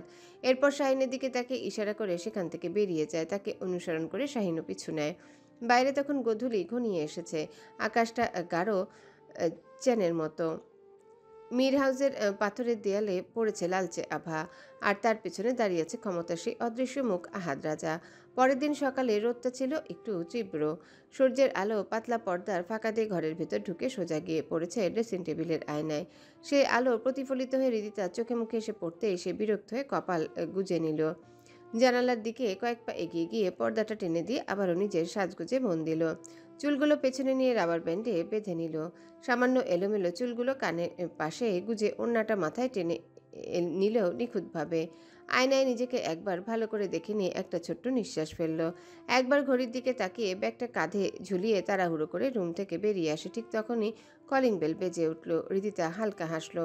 সে আগে থেকে জানতো কে আসতে পারে, তাই তাড়াহুড়ো করে দরজা খুলে দিল। দরজা খুলতেই তার পুরো পরিবার যেন একসাথে প্রেমে ধরা পড়ল। রিদিতা মুখে হালকা হাসি টেনে সালাম দিল। আসসালামু আলাইকুম। ওয়ালাইকুম আসসালাম। খুবই নম্রভাবে জবাব দিল তারেক রায়ান। শব্দ পেয়ে তড়িঘড়ি করে পাশের ঘর থেকে ছুটে এলো ঈশানী। ব্যাগপত্র নিয়ে ভিতরে এসে ড্রয়িং রুমে বসলো সবাই। দীর্ঘ জার্নির পর ক্লান্ত দেহটাকে একটু বিশ্রাম দেওয়ার চেষ্টা করলো। এমন সময় পিছন থেকে হৃদির মাথায় একটা টোকা পড়ল। হৃদি কপাল গুছিয়ে পিছনে তাকাতে দেখে 32 পাটি দাঁত বের করে দাঁড়িয়ে আছে তানভীর। হৃদির সাথে সাথে কটমট করে চেঁচিয়ে উঠল। ও এখানে কি করছে? ওকে আনছে কেন? এই বদের হাড্ডিরে কেন আনছো? তানভীর ঠোঁট বাঁকিয়ে বলল, আমাকে কেউ কোলে করে আনে নাই। এই যে দেখ, আমার 2টা পা 2টা হাত আছে, আমি একাই আসতে পারি। হৃদিতা মুখে একখানা কুটিল হাসি টেনে বলল, কি বললি তুই? হ্যাঁ, কিন্তু ব্রেন নাই, মস্তিষ্কহীন হাফ লেডিস একটা। ঠিকই তো বলেছি। তানভীর এবার রাগে তেড়ে গেল তার দিকে। ঠিক তখনই হৃদিতার মা ফরিদা বেগম তর্জনী আঙ্গুল উঁচিয়ে ধমক দিলেন। তানভীর, মার খাবি কিন্তু এবার, এজন্যই তোকে আনতে চাইনি আমি। তানভীর প্রতিবাদী মুখে বলল, ফুপু, তোমার মেয়ে কি বলল শুনুনি? কোথায় একটু লেবু শরবত টরবত বানিয়ে খাওয়াবে, এত কষ্ট করে এলাম, তা না করে আমার মতো সাদাসিধা ছেলেটাকে উল্টাপাল্টা বলছে। রাইসা পাশ থেকে জোরে হেসে উঠে বলল, ও নাকি সাদাসিধা? হৃদি বিরক্তিতে তানভীরের দিকে তাকিয়ে কটমট করে বলল, বাসায় লেবু নাই? লেবু নাই তো কি হয়েছে?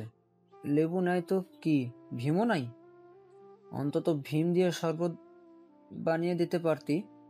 শুনিস নাই, ভীমে 1000 লেবুর শক্তি থাকে। ভীম কেন? তোর কপালে বিষের শরবতও মিটবে না, বদের হাড্ডি। দাঁতে দাঁত চেপে বলে দরজার দিকে হাঁটতে শুরু করলো। তারেক রায়ান এবার ধীর গলায় জিজ্ঞাসা করলেন, কোথায় যাচ্ছ? হৃদিতা জুতা পড়তে পড়তে এক কথায় উত্তর দিল, ভার্সিটি। যাওয়ার দরকার নাই। তারেক রায়ানের গলায় গাম্ভীর্য বাক্যটা যেন দেয়ালে আছড়ে পড়ল। ঘরের ভিতর হঠাৎ একটা নিস্তব্ধতা। ঈশানী ফ্রিজ থেকে পানি পান করছিল। তার হাতও মাঝপথে থেমে গেল। দুই বোনের চোখে চোখ পড়ল, যেন তারা নীরবে কোনো পরামর্শ করছে। অতঃপর ঈশানী ঠান্ডা পানি ঢেলে গ্লাসটা বাবার দিকে এগিয়ে দিয়ে বলল, আব্বু, এতদূর এসে ওর পড়াশোনা বন্ধ করে দেওয়াটা কি ঠিক হবে? আমার পড়াশোনাও মাঝপথে থেমে গেল, এখন রিদিকে অন্তত। তারেক রায়ান ঈশানীর কথা কেটে দিয়ে গ্লাস থেকে চুমুক তুলে বললেন, আহ, ওর পড়া কে বন্ধ করেছে? আমি তো শুধু আজ যেতে বারণ করেছি, কারণ বাইরের পরিস্থিতি ভালো না। কয়েকদিন যাক, সব শান্ত হলে তখন না হয় রেগুলার ক্লাসে যাবে। তার কণ্ঠে ক্লান্তি, কিন্তু তাতে এক ধরনের স্নেহ লুকিয়ে আছে। বাবার কথায় দুই বোন যেন স্বস্তি ফিরে পেল। হৃদিতা চুপচাপ দাঁড়িয়ে রইল কিছুক্ষণ। একটা নিঃশ্বাস ফেলে বাধ্য মেয়ের মতো ধীর পায়ে আবার নিজের রুমে ফিরে গেল। পর্দা সরিয়ে আবার জানলা খুলে দিল। সূর্যের আলোটা ঝিলিক দিয়ে ঢুকে ঘরে। হৃদি জানালার দিকে তাকিয়ে রইল এক দৃষ্টিতে। বাইরের আলো তখনও ছড়ানো, কিন্তু তার চোখে যেন আলো নেই। মনটা কেমন অদ্ভুতভাবে ভারী লাগছে। আহিয়া উপর থেকে সিঁড়ি বেয়ে ধপাধপ শব্দে নেমে আসে। প্রতিটা ধাপে তার পায়ের শব্দ স্পষ্ট, যেন সে নিজেই নিজের উপস্থিতি বুঝে নিচ্ছে। কিন্তু নিচে আসতেই চোখে পড়ল ডাইনিং টেবিলে বসা আদনানের দিকে। হালকা আকাশি রঙের শার্টের হাতা গোটানো, ঘন কালো চুলগুলো পরিপাটি করে সেট করা, নিজের স্বভাবসুলভ ভঙ্গিতে চুপচাপ বসে সকালে নাস্তা করছে। আহিয়া এক মুহূর্ত থেমে গেল। ঠোঁট কামড়ে দ্বিধা নিয়ে কিছুক্ষণ দাঁড়িয়ে থাকে। চারিদিকে একবার চোখ বুলে সোজা গিয়ে সোফায় পা তুলে বসে। হালিমা বেগম সেদিকে তাকিয়ে ডাকলেন, আহিয়া, নাস্তা করবি না? এদিকে আয়। তখনই আদনান চোখ তুলে তাকালো, আর সঙ্গে সঙ্গে তার দৃষ্টি আটকে গেল আহিয়ার চোখে। মুহূর্তটা স্থির হয়ে গেল। আহিয়ার বুকের ভিতর ধুকপুকানি বেড়ে যায়। চোখে চোখ পড়তে কেমন অদ্ভুত অনুভূতি হলো। সে আর বেশিক্ষণ তাকিয়ে থাকতে পারল না। দ্রুত দৃষ্টি সরিয়ে নিয়ে পড়ল, না চাচি আম্মু, এখন ভালো লাগছে না, পরে খাবো। হালিমা বেগম কপাল কুঁচকে বলেন, পরে কখন করবি? ভার্সিটি যাবি না আজ? না। সে কি, শরীর খারাপ নাকি? বলে সে উদ্বেগ নিয়ে তাড়াতাড়ি এগিয়ে গেলেন তার দিকে। কাছে গিয়ে কপালে হাত রেখে বললেন, কই, শরীর তো ঠান্ডায় মনে হচ্ছে, তাহলে ঘামছিস কেন? আদনান তখন নাস্তার চামচটা নামিয়ে রাখলো। দুই বাহু ঘুরিয়ে নিয়ে সোজা হয়ে বসে। তার দৃষ্টি স্থির হয়ে আছে ড্রয়িং রুমে। আহিয়া হালিমা বেগমের হাত সরিয়ে দিয়ে বলল, আমার কিছু হয়নি চাচি আম্মু, আমি ঠিক আছি। তুমি শুধু 1 কাপ কফি দাও। হালিমা বেগম চলে গেলেন রান্নাঘরের দিকে। ঘরটা আবার নিস্তব্ধ, শুধু ঘড়ির টিকটিক শব্দ। আহিয়া ব্যস্ত হওয়ার ভঙ্গিমা করে পাশের টেবিল থেকে একটা গল্পের বই তুলে নিয়ে পড়ার ভান করলো। একটু পর টের পেল তার কানে ভেসে আসছে পদচারণার শব্দ। নিঃশব্দে মেপে মেপে কিন্তু কাছে আসছে নিশ্চিতভাবে। নিজের হৃদস্পন্দনের শব্দ নিজেরই কানে বাজছে ধকধক করে। চোখ তুলে দেখে আদনান ঠিক তার সামনে এসে দাঁড়িয়েছে। আহিয়ার বুকের ভেতর কেমন তোলপাড় শুরু হলো। বইয়ের পাতায় চোখ রাখার চেষ্টা করলো, কিন্তু হাত কাঁপছে। আদনান সামান্য ঝুঁকে এলো, তার মুখ ঠিক আহিয়ার সমান উচ্চতায়। আহিয়ার চোখ বড় বড় করে তাকালো, গলা শুকিয়ে আসছে, কণ্ঠ ভারী হয়ে গেল। অস্পষ্ট স্বরে বলল, কি করছেনটা কি আদনান ভাই? আদনান তার দিকে স্থির দৃষ্টিতে তাকিয়ে রইল এক মুহূর্ত। এরপর ধীরে ধীরে হাত বাড়িয়ে পেছন থেকে তার ডাক্তারি কোটটা টেনে নিল। আদনান চোখে তখন একরকম ঠান্ডা দুষ্টুমি, ঠোঁটে অর্ধেক বাঁকা হাসি টেনে শান্ত স্বরে বলল, এটা নিচ্ছিলাম, এমনভাবে তাকাচ্ছিস যেন অনেক বড় অপরাধ করেছি। আহিয়া দ্রুত নজর সরিয়ে চোখ পিটপিট করে আবারও বইয়ে মনোযোগ হওয়ার ভান ধরে। এটা দেখে আদনান ঠোঁট কামড়ে এক চিলতে হাসি ফুটিয়ে বলল, এত ব্রিলিয়েন্ট কবে হলি আহি? আহিয়া তড়াক করে তার দিকে তাকিয়ে বলল, মানে? আদনান হাত বাড়িয়ে আহিয়ার বইটা সোজা করে দিয়ে বলল, ওই উল্টো ধরেও খুব মনোযোগ দিয়ে পড়ছিস, তাই জিজ্ঞাসা করলাম আর কি। আহিয়া মুহূর্তের জন্য হতভম্ব হয়ে গেল। চোখ নিচে নামিয়ে দেখে বইটা সত্যিই উল্টে ধরা। তার মুখ লজ্জায় লাল হয়ে গেল, মাথা নিচু করে নিল, যেন মাটির সঙ্গে মিশে যেতে চাইছে। আদনান মৃদু হেসে ফেলল। আহিয়ার কানে বাজছে সে মৃদু হাসির মৃদু প্রতিধ্বনি। ঠিক তখনই পাশের ঘর থেকে আফরোজা শেখ বেরিয়ে এলেন। আদনান সঙ্গে সঙ্গে সোজা হয়ে দাঁড়িয়ে মুখে নিরপেক্ষ ভাব আনল। আফরোজা শেখ নিজের নির্দিষ্ট চেয়ারে বসতে বসতে তাকালেন আদনানের দিকে। আদনান তড়িঘড়ি করে চলে যেতে নিলে তিনি পিছু ডাকলেন, আদনান। আদনান ঘুরে তাকায় আফরোজা শেখের দিকে, এরপর 2 কদম এগিয়ে যায়। আফরোজা শেখ নিজে নির্লিপ্ত কণ্ঠে বলেন, আজ বিকেলে তাড়াতাড়ি আসার চেষ্টা করো, সন্ধ্যায় ও বাড়ি থেকে মেহমান আসবে, আশা করি আজ কোনো গড়বড় করবে না। আদনান মাথা নিচু করে বলল, ঠিক আছে ছোট আম্মা, আমি সময় মতো চলে আসবো। আফরোজা শেখ চোখের ইশারায় যাওয়ার জন্য সম্মতি দিতে আদনান গটগট করে বাসা থেকে বেরিয়ে গেল। পায়ের শব্দ ধীরে ধীরে মিলিয়ে গেল বাতাসে। আর আহিয়া অবচেতনভাবে আদনানের চলে যাওয়া পিঠের দিকে তাকিয়ে রইল। সূর্য তখন ঠিক মাথার উপরে। বাইরের রাস্তাগুলো ঝলসে উঠেছে তপ্ত রোদের আছে। বাতাস নেই বললেই চলে। রিদিতা জানালার পাশে বসে রাইসার সাথে গল্প করছিল। অনেকদিন পর 2 বোন একসাথে হয়েছে, অথচ আগের মতো সেই ঝগড়া, খুনসুটি, মজা তামাশা কিছুই নেই। দূরত্ব তাদের সম্পর্কের মাঝখানে অচেনা দেয়াল তুলে দিয়েছে। হঠাৎ রাইসা কথার মাঝখানে গম্ভীর মুখে বলে উঠল, আব্বু তুমি জানো আব্বু আর মামা তোমার বিয়ের ব্যাপারে কথা বলছিল। মুহূর্তে রিদির শরীরটা শক্ত হয়ে গেল, মুখের হাসিটা মিলিয়ে গেল এক ঝটকায়। চোখ বড় বড় করে একরকম চেঁচিয়ে উঠল, কি? রাইসা তাড়াতাড়ি মুখ চেপে ধরে ফিস ফিস করে বলল, আসতে বলো আব্বু, আম্মু যদি জানে আমি তোমাকে আগে থেকে বলে দিয়েছি তাহলে আমার খবর আছে। রিদির মুখের রং এক মুহূর্তে লালচে হয়ে উঠল। রাইসার হাত সরিয়ে জিজ্ঞাসা করলো, আগে বল কার সাথে? মুসা ভাইয়ের সাথে? আরে না। তাহলে? আমি তো শিওর কিছু জানি না, কিন্তু শুনেছি ছেলেটা কি ডাক্তার। আব্বু বলল দেখতেও নাকি সুন্দর আছে। আমার তো ডাক্তার শুনেই খুব খুশি লাগছে। উফু। রাইসার চোখে হালকা ঝিলিক, কিন্তু রিদির চোখে তখন শুধু রাগ আর অবিশ্বাস। রাইসা যেভাবে বলছে তার মানে বিয়ের কথা অনেক দূর এগিয়ে গেছে। ভাবতে রিদির রাগ মাথায় চড়ে উঠল। সে আর এক মুহূর্ত সহ্য করতে পারল না। দাঁত কিরমির করে উঠে ড্রয়িং রুমে এগিয়ে চেঁচিয়ে উঠল, আম্মু, তোমরা আমার বিয়ের কথা বলছো অথচ আমি কিছুই জানি না। তার চিৎকার শুনে ঈশানীও রান্নাঘর থেকে ছুটে এলো। ফরিদা বেগম ধীর ভঙ্গিতে তাকালেন মেয়ের দিকে, নির্লিপ্ত ভঙ্গিতে বললেন, জানানোর জন্যই তো আসছি। তার মানে রাইসা যা বলেছে সব সত্যি?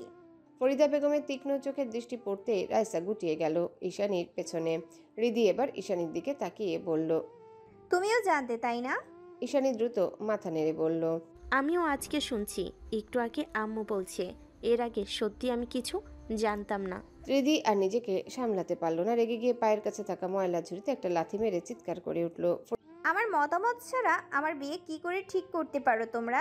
ফরিদা বেগম রিদির দিকে তাকিয়ে দৃঢ় গলায় বললেন, যেভাবে তোর মতামত ছাড়াই তোরে দুনিয়াতে আনছি সেভাবেই।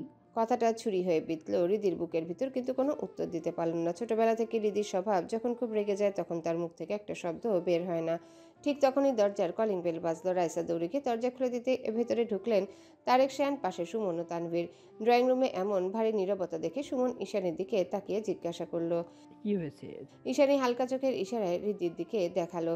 সুমন সঙ্গে সঙ্গে বুঝে গেল। তারেক রায়ান ধীরে ধীরে সোফায় বসলেন। স্নেহভরা চোখে মেয়ের দিকে তাকিয়ে হাতের ইশারা করে কাছে ডাকলেন, এদিকে আসো। হৃদিতা মাথা নিচু করে ধীরে ধীরে গিয়ে বাবার পাশে বসলো। তারেক রায়ান তার মাথায় হাত বুলিয়ে দিয়ে মৃদু স্বরে বলেন, আমি জানি তুমি আমার কথার অবাধ্য কখনোই হবে না, তবুও তোমার নিজস্ব একটা মতামত আছে, তাই সরাসরি বলছি। তোমার বান্ধবী আহিয়ার মা আফরোজা শেখ তোমার জন্য বিয়ের প্রস্তাব দিয়েছে। সে তোমাকে তাদের পরিবারের বউ করে নিতে চায়। আমি এখনো কোনো সিদ্ধান্ত জানাইনি। তোমার মতামত নিয়ে তবেই জানাবো। হৃদিতা এক মুহূর্তের জন্য শীতল হয়ে যায়। আহিয়ার মা বিয়ের প্রস্তাব পাঠিয়েছে, তাকে বউ করে নিতে চায় মানে? হৃদি কাঁপা কাঁপা গলায় বলল, আহাদ রাজা, কিন্তু রাইসা যে বলল ডাক্তার। তারেক রায়ান মাথা নেড়ে বললেন, না না, আহাদ রাজা মীরের জন্য হলে তো আমি কখনোই মতামত দিতাম না। আদনান মীরের জন্য চেয়েছে। হৃদির বুকটা ধক করে নিচে নেমে গেল। বুকের ভেতর তোলপাড় শুরু হলো, যেন সবকিছু এক নিমিষে লণ্ঠভণ্ড হয়ে গেছে। তার বাবার কথা ঈশানীও এবার চট করে দাঁড়িয়ে পড়ল। হৃদি ঢোক গিলতে পারছে না, মনে হলো কেউ গলা চেপে ধরেছে। সে ঈশানীর দিকে তাকালো অসহায়ের মতো। ঈশানী তার দৃষ্টির ভাষা বুঝতে পেরে বাবার দিকে তাকিয়ে বলল, আব্বু, হৃদি এখনও পড়াশোনা করছে, ওর অনার্সটা শেষ হোক আগে, তারপর না হয় বিয়ের কথা ভেবো। তারেক রায়ান শান্তভাবে উত্তর দিলেন, বিয়ে হলেই তো আর পড়াশোনা বন্ধ হয়ে যাবে না। আর আদনান মীর এতটাও মূর্খ না যে বিয়ের পর নিজের বউয়ের পড়াশোনা বন্ধ করে দিবে। সুমন পাশ থেকে নরম গলায় বলল, তবুও বাবা আরেকবার একটু ভেবে দেখলে ভালো হতো না? তারেক রায়ান একটা দীর্ঘশ্বাস নিলেন। সুমনের দিকে তাকিয়ে হালকা হেসে বললেন, তোমার কি মনে হয় বাবা, আমি চিন্তা ভাবনা না করেই হুট করে এমন সিদ্ধান্ত নিয়েছি? না, আমি এটা নিয়ে অনেক ভেবেছি, খোঁজখবর নিয়ে তবেই এ পর্যন্ত এসেছি। তোমার মা আর মামাও চাই বিয়েটা হোক। এখন শুধু হৃদিতা মতামত দিলে আজই আমরা মীরের হাউজে যাব। হৃদির গলা বাষ্পে ঢেকে গেল, কোনো কথাই বের হতে চাইল না মুখ দিয়ে। চোখ টলমল করে কয়েক ফোঁটা গরম অশ্রু গড়িয়ে পড়ল গাল বেয়ে। প্যাচ প্যাচ করে নাক টেনে বহু কষ্টে সাহস জুগিয়ে বলল, আমি এ বিয়ে করব না আব্বু, আমি এখন বিয়ে করব না। কথাটা উচ্চারণের সাথে সাথে ফরিদা বেগম গর্জে উঠলেন, কেন করবি না? কারো সাথে সম্পর্ক আছে তোর? কাউকে পছন্দ করিস? তাহলে বল। হৃদি ফুপিয়ে ফুপিয়ে তাকালো মায়ের দিকে। তখনই তারেক রায়ান কড়া গলায় বললেন, কি আজে বাজে বলছো ফরিদা? আমার মেয়ের প্রতি আমার ভরসা আছে। ও এমন কিছু করবে না যাতে তার বাবাকে সমাজে মাথা নিচু করে চলতে হয়, তাই না মা? শেষ কথাটা বলেই তিনি মাথায় হাত রাখলেন। হৃদি মাথা নিচু করে বসে রইল, কোনো কথা বলতে পারল না। চোখ থেকে টপ টপ করে গরম অশ্রু ঝরছে। তার মনের অবস্থা সে কি করে বোঝাবে সবাইকে? কি করে তার বাবার এই আত্মবিশ্বাস ভাঙবে? বুকের ভেতরে মনে হলো কোনো ভারী পাথরে চাপা পড়েছে। যন্ত্রণা হচ্ছে, তার খুব যন্ত্রণা হচ্ছে। সেই যন্ত্রণার ভার সামাল দিতে পারল না হৃদি। কোনো রকম উঠে নিজের রুমের দিকে দৌড়ে গিয়ে ভিতর থেকে ঠাস করে দরজাটা বন্ধ করে দেয়। কাঁপা কাঁপা হাতে ফোনটা তুলে এক মুহূর্ত দ্বিধার পর আহাদ রাজাকে কল দিল। এই প্রথম সে আহাদ রাজাকে কল করছে। আহাদ রিসিভ করলে কি বলবে সে নিজেও জানে না, তবুও কল দিল, কিন্তু রিসিভ হলো না। হৃদিতা বুঝতে পারলো হয়তো কোনো সভা কিংবা মিটিংয়ে আছে। তবুও হৃদি সেটার পরোয়া না করে আরও কয়েকবার কল দেয়, কিন্তু একবারও রিসিভ হলো না। শেষ পর্যন্ত নিরাশ হয়ে রাগে আর ক্ষোভে ফোনটা ছুঁড়ে মারে বিছানায়। এরপর বেডের পাশে মেঝেতে বসে বিছানায় মুখ গুজে হু হু করে কান্নায় ভেঙে পড়ে। একটা চাপা কান্না, অথচ তার ভিতরে সব কিছুকে তছনছ করে দিচ্ছে। সেই দুপুরের পর থেকে নিজেকে ঘরবন্দি করে রেখেছে হৃদিতা। জানালার পর্দা টানা, ঘরের বাতাস ভারী আর নিস্তব্ধ। ঘড়ির টিকটিক শব্দটা ছাড়া আর কিছুই শোনা যাচ্ছে না। কান্না করতে করতে ক্লান্ত হয়ে কখন যে ঘুমিয়ে পড়েছিল সে নিজেও জানে না। হঠাৎ দরজায় ঠক ঠক শব্দে ঘুম ভাঙল তার। প্রথমে বুঝতেই পারল না কোথায় আছে, কি হচ্ছে। ধরফর করে উঠে বসলো। চোখ ঘষে কিছুটা সময় নিল নিজেকে ঠিক করতে। মাথা ঝাঁকিয়ে নিল কয়েকবার, তারপর দেয়াল ঘড়ির দিকে তাকিয়ে দেখলো 5:30 বাজে। বাইরে দিনের আলো মলিন হয়ে এসেছে। জানালার ফাঁক গলে কমলা রঙের আলো ঘরে ঢুকে তার ক্লান্ত মুখে পড়ছে। টেবিলে পড়ে থাকা ফোনের জ্বলন্ত স্ক্রিনে চোখ পড়তেই মনে পড়ে দুপুরের ঘটে যাওয়া সবকিছু। বুকের ভেতরটা আবারও টনটন করে উঠল, ঠোঁট শক্ত হয়ে গেল, চোখ জোড়া ছলছল করছে। ঠিক তখনই দরজায় আবার ঠক ঠক শব্দ। হৃদি ভারী শরীরটা টেনে নিয়ে দরজা খুলে দিল। দরজা খুলতেই ঈশানী ঢুকে পড়ল তড়িঘড়ি করে, হাতে কয়েকটা শাড়ি। বিছানার উপর শাড়িগুলো এক এক করে ছড়িয়ে দিল। অতঃপর হৃদির দিকে তাকিয়ে কাপা গলায় বলল, এগুলোর মধ্যে একটা পছন্দ কর। আব্বু বলেছি দ্রুত রেডি হতে। ফ্রেশ হয়ে আই, আমি শাড়ি পরিয়ে দিচ্ছি। হৃদি কিছুক্ষণ স্তব্ধ হয়ে শুধু তাকিয়ে রইল। তার চোখে কোনো চাহনি নেই, যেন পুরো পৃথিবী প্রতি অরুচি। তবুও ধীরে ধীরে ঠোঁট নেড়ে বলল, আমি কোথাও যাব না, শাড়িও পরবো না। ঈশানী একটু থেমে বিছানায় বসলো বোনের মুখোমুখি হয়ে। অতঃপর কোমল কণ্ঠে বলল, রীতি, কেন পাগলামো করছিস? আবেগে গা ভাসিয়ে দিলে পরে কষ্ট তোরই হবে। তুই ভালো করে জানিস আব্বু কখনোই আহাদ রাজার সাথে তোর সম্পর্ক মেনে নিবে না, বরং আরও ঝামেলা হবে এসব নিয়ে। হৃদির চোখ জ্বলে উঠল, কণ্ঠে রাগ আর কষ্টের মিশ্র সুর। তাহলে কি করতে বলছো আমাকে? ঈশানী হালকা নিঃশ্বাস ফেলে বলল, আমি কিছুই বলছি না, তবে আমার মনে হয় ওই উগ্র বদমেজাজি লাগামহীন আহাদ রাজার চেয়ে আদনান মীর অনেক ভালো একজন ডাক্তার, শান্তশিষ্ট পরিপাটি, সব দিক থেকে পারফেক্ট। হৃদির এবার ঠোঁট শক্ত করে ফেলল, চোখে আগুন, গলায় একরকম জেদ মিশিয়ে বলল, আমার পারফেক্টের দরকার নাই। আমার ওই বদমেজাজি লাগামহীন শ্যামবর্ণের উগ্র আহাদ রাজাকেই লাগবে। আমি আদনান মীরকে কিছুতেই বিয়ে করব না। ঈশানীর মুখের রং ফ্যাকাশে হয়ে গেল। সে বুঝতে পারছে তার বোন কাটা বিছানো পথে হাঁটছে, তবুও সে বোনকে বোঝানোর চেষ্টা করলো। দেখ রীতি, এখন তুই আবেগের বশে এসব বলছিস, কিন্তু ভেবে দেখ আহাদ রাজার নিজের জীবনের কোনো নিশ্চয়তা নেই। সে তোর খেয়াল কি করে রাখবে? আর সব থেকে বড় কথা, তুই কি জানিস আহাদ রাজা তোকে ভালোবাসি কি না? প্রশ্নটা বিদ্যুতের মতো বিঁধল হৃদির মনে। সত্যি তো, আহাদ রাজা তো কখনোই বলেনি তাকে ভালোবাসে। তাহলে সে কেন এত পাগলামি করছে তার জন্যে? আজকে তো সে অনেকবার কলও দিয়েছে, কই সে তো রিসিভ করলো না, আর কল ব্যাকও তো করলো না। আর যদি ভালোই নাই বাসে, তাহলে এত দিন যে তার পিছু পিছু ঘুরেছে, তাকে জানু বলে সম্বোধন করেছে, সেগুলা কি ছিল? তার গভীর ভাবনার মাঝে ঈশানী আবারও প্রশ্ন করলো, হৃদি কি হলো, এখন চুপ করে আছিস কেন? আহাদ রাজা তোকে ভালোবাসে? জিভ দিয়ে ঠোঁট ভিজিয়ে নিল, আমতা আমতা করে বলল, বাসে মনে হয়। ঈশানী তার ছেলের হাসি দিয়ে বলল, মনে হয় মানে তুই জানিস না আহাদ রাজা তোকে ভালোবাসে কিনা?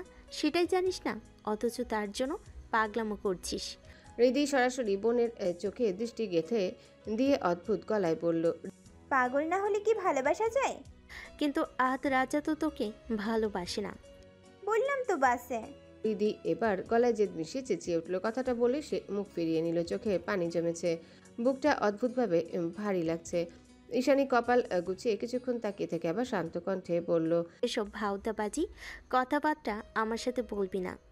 জীবন সিনেমা না রীতি, যা হয়েছে ভুলে যা। আদনানকে বিয়ে করে নেই, আস্তে আস্তে সব ঠিক হয়ে যাবে। হৃদি ঠোঁট বাঁকিয়ে হালকা হাসলো, কিন্তু সে হাসি বিষাদ মাখা। চোখে চোখ রেখে বলল, ভুলে যাব? ভুলে যাওয়া কি এতই সহজ? যদি তাই হয় তাহলে তুমি জোভান ভাইকে এখনো বলতে পারলে না কেন? ঈশানী মুহূর্তেই পাথরের মতো স্তব্ধ হয়ে যায়, চোখ দুটো ছলছল করে উঠল। হৃদি তার বুকের সবচেয়ে গভীর ক্ষতটা ছুঁয়ে দিয়েছে, কিন্তু হৃদির মুখে কোনো অনুশোচনার ছাপ নেই, শুধু নীরব জেদ। ঈশানী ঠোঁট কামড়ে নিজেকে সামলে নিয়ে ভারী ঢোক গিলে দৃঢ় কণ্ঠে বলল, আমি আমার অতীত ভুলে গেছি হৃদি, সেগুলো খুঁজিয়ে সামনে আনার চেষ্টা করিস না। তুই বড় হয়েছিস, ভালো মন্দ বোঝার বয়স হয়েছে। নিজের ভালো চাইলে আব্বু আম্মুর পছন্দ মতো আদনানকে বিয়ে করে নেয়। হৃদি নিজের সিদ্ধান্তে অটল রইল, ঠোঁট চেপে বলল, আমি কিছুতেই আদনানকে বিয়ে করব না। ঈশানীর এবার রেগে গেল, সে একরকম জোরেই বলল, কোন ধাতু দিয়ে গড়া তুই? এতক্ষণ কি বুঝিয়েছি আমি তোকে? কিছুক্ষণ চুপ থেকে আবারও বলল, ঠিক আছে, তুই বিয়ে করতে না চাইলে আব্বুকে গিয়ে বল, আমি আর এসবের মধ্যে নাই। ঈশানীর চিৎকারে দরজায় এসে উকি দিলেন তারেক রায়ান।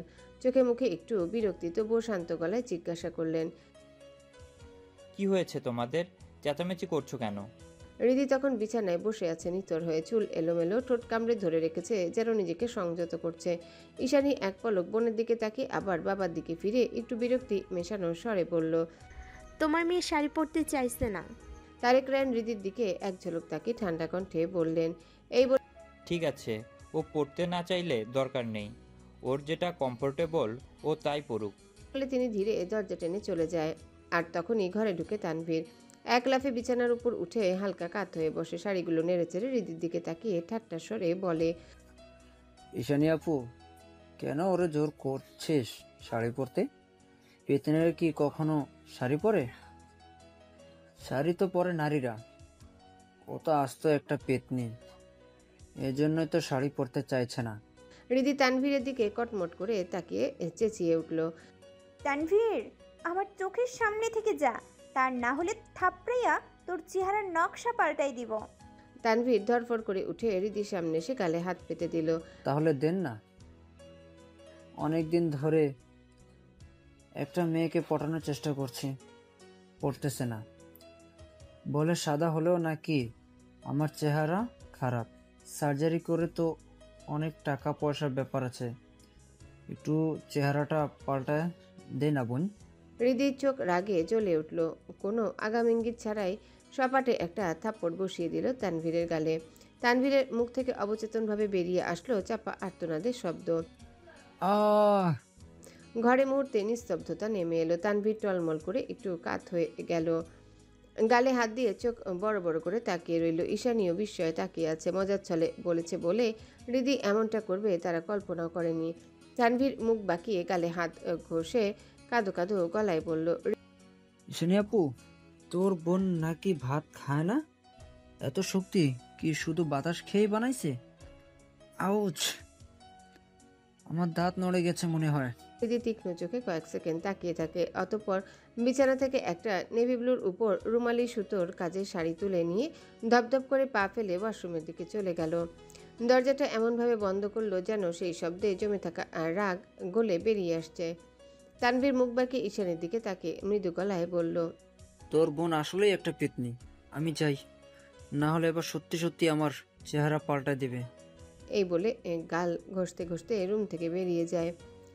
ঈশানী তখনও থ মেরে বসে আছে, কারণ সে জানে হৃদি একা শাড়ি পরতে পারবে না। আর হলো তাই। কিছুক্ষণ পরে ওয়াশরুমে দরজা খুলে এলোমেলো শাড়ির আঁচল পেঁচিয়ে বেরিয়ে এলো, মুখে গভীর অস্থিরতা। ঈশানী দীর্ঘশ্বাস ফেলে ধীরে ধীরে তার কাছে এগিয়ে যায়। কোনো কথা না বলে নিঃশব্দে শাড়িটা ঠিক করে দিল, পিঠের পিনগুলো লাগিয়ে চুল ঠিক করে দিল, তারপর হালকা মেকআপ করে সাজিয়ে দেয়। হৃদি ঘুরে আয়নায় নিজের প্রতিবিম্বের দিকে তাকিয়ে একটা ভারী নিঃশ্বাস ছাড়ে। ঈশানী সেদিকে তাকিয়ে নরম গলায় জিজ্ঞাসা করলো, তুই তো বলি শাড়ি পরবি না, যাবি না, তাহলে হঠাৎ কি মনে করে রাজি হলি? হৃদি আয়নার ভেতরে বোনের দিকে তাকায়, ঠোঁটের কোণে একরাশ রহস্যময় হাসি ফুটে উঠল, মুখে কিছুই বলল না। ঈশানী তার বোনের সেই হাসিটা দেখেই বুঝে গেল তার মনে কিছু একটা চলছে, খুব গভীর কিছু। কিন্তু সেও আর কিছু বলল না, শুধু মাথা নাড়িয়ে বেরিয়ে গেল রুম থেকে। হৃদি তখনও আয়নায় নিজের চোখের দিকে তাকিয়ে রইল, ঠোঁটে মৃদু ব্যথার ছোঁয়া, চোখে জেদ, মনে অদ্ভুত এক দৃঢ়তা নিয়ে বিড়বিড় করে বলল, আমিও তো দেখি আমার বিয়ের খবরে আপনার উপর কেমন আঁচড় পড়ে মন্ত্রীমশাই। সন্ধ্যা নামতে শহরের বুক জুড়ে ল্যাম্পপোস্টের আলো যেন নক্ষত্রের মতো ঝলমল করে উঠল।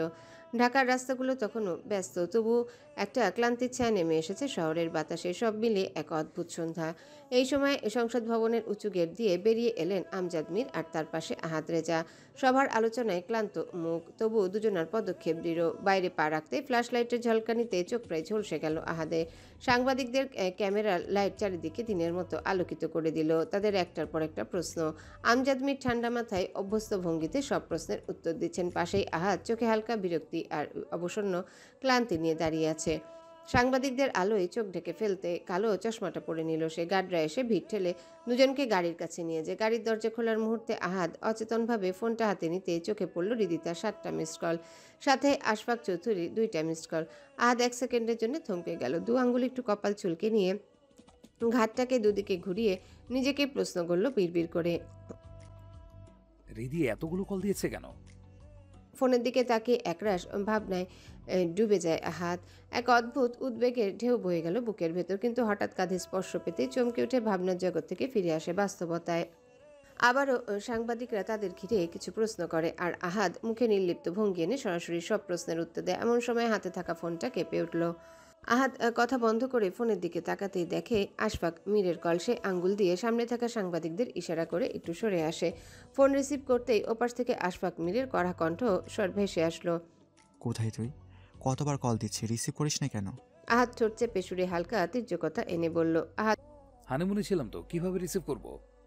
ফালতু কথা বন্ধ কর আহাদ, এখনই বাসায়, তা না হলে হানিমুনে যাওয়ার টিকিট হাত ফসকে যাবে। হতভম্ব হয়ে বলল, মানে কি বলছো তুমি? বুঝিয়ে বলো। এত কিছু বলার সময় নেই, দ্রুত বাসায় আই।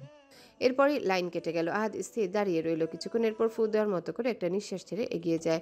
বাবার কানে কানে কিছু একটা বলে দ্রুত সেখান থেকে বেরিয়ে আসে। সময় তখন আনুমানিক 7:45।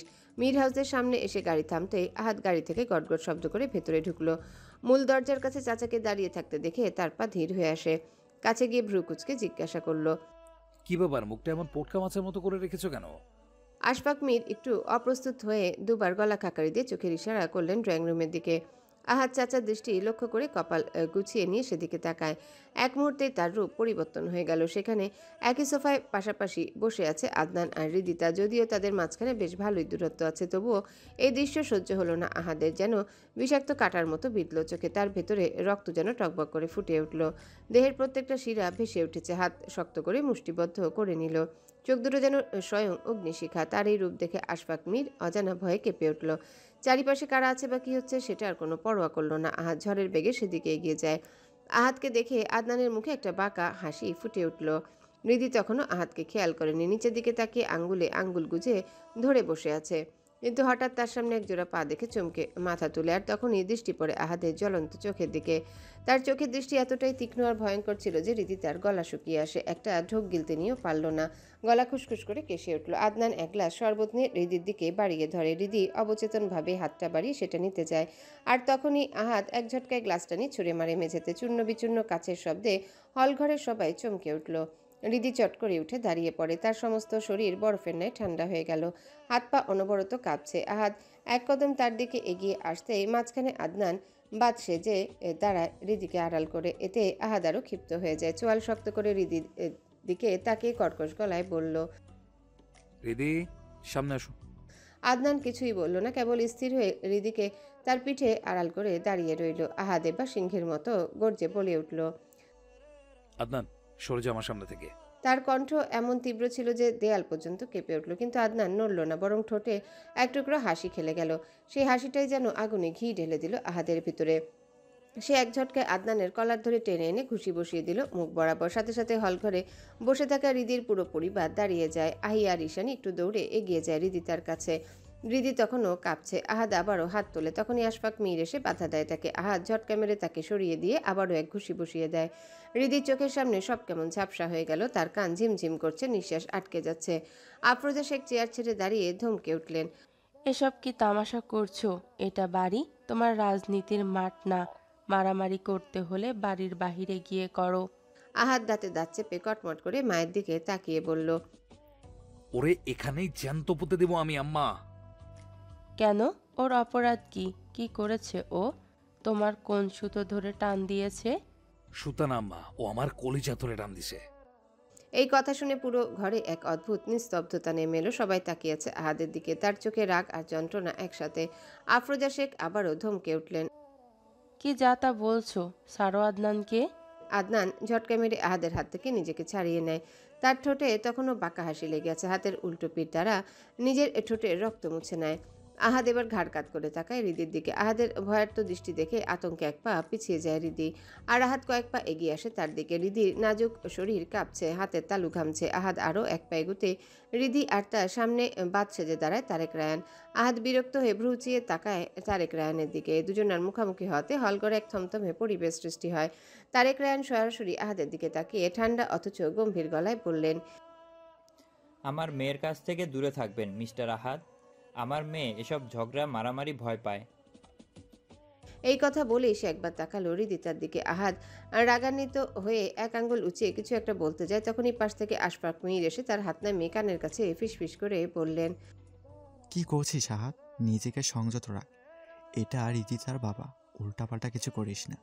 আহাদ ফুস করে ভেতর থেকে একটা নিঃশ্বাস ছেড়ে রাগ ঝাড়ার চেষ্টা করছিল। মাথা ঝাঁকিয়ে নিয়ে এক ঝলক তাকালো গুটিয়ে যাওয়া নিজের প্রেয়সীর দিকে। তার চোখে ছিল এক অজানা ব্যথা আর অপার ক্ষোভ। হাত শক্ত করে মুষ্টিবদ্ধ করে নিয়ে গটগট করে সিঁড়ি বেয়ে উপরে চলে গেল। তার পিছু পিছু ছুটল আশফাক মেয়ের। এক মুহূর্ত নীরবতার পর উপর তলা থেকে ভাঙচুরের বিকট আওয়াজ ভেসে আসে। ভাঙচুরের শব্দ এতটাই তীব্র ছিল যে পুরো বাড়িটা কেঁপে উঠল। তার সাথে সাথে হলঘরে বসে থাকা প্রত্যেকেও কেঁপে ওঠে। হৃদি অনায়াসে চোখ বুজে নেয়। তার চোখের কোণে পানি ছলছল করে ওঠে। ভিতরে অসহনীয় যন্ত্রণা বয়ে বেড়াচ্ছে সে, অথচ কেউ সেটা বুঝলও না। আহাদ নিজের রুমে এসে তুল কালাম শুরু করে। তার নিঃশ্বাসের তীব্র গতি আর শরীরের প্রতিটা স্নায়ু যেন রাগে জ্বলে উঠছে। এক নিমিষে সাজানো রুমটাকে পরিণত করলো ধ্বংসস্তূপে। আশফাক মীর দরজার কাছে নিঃশব্দে দাঁড়িয়ে দেখছিল এতক্ষণ, এবার কাছে এসে শান্ত করার চেষ্টা করছে। আহাত রিল্যাক্স, শান্ত হ, কি করছিস? আহাদ এবার আরও তেতে যায়, শক্ত করে হাত মুষ্টিবদ্ধ করে সামনে থাকা বড় আয়নায় এক ঘুষি বসিয়ে দেওয়ার সাথে সাথে আয়নার কাঁচ ভেঙে চুরমার হয়ে যায়। আহাদের হাত থেকে রক্ত টপ টপ করে পড়ছে মেঝেতে। আহাদ সেটার পরোয়া না করে গর্জে উঠল, আমাকে শান্ত থাকতে বলতেছো? আমাকে? আশফাক এগিয়ে এসে ধরতে গেলেন তার হাত, কিন্তু আহাদ সেই হাত ঝটকা মেরে তাকে সরিয়ে দিয়ে হুঙ্কার ছাড়ে, আমি সব ছাড়খাড় করে দেব, সব। রাগে তার বুক ওঠানামা করছে। পায়ের কাছে পড়ে থাকা চেয়ারটাকে আবার লাথি মেরে দূরে সরিয়ে দিল। আশফাক মীর এবার বিরক্ত হয়ে বললেন,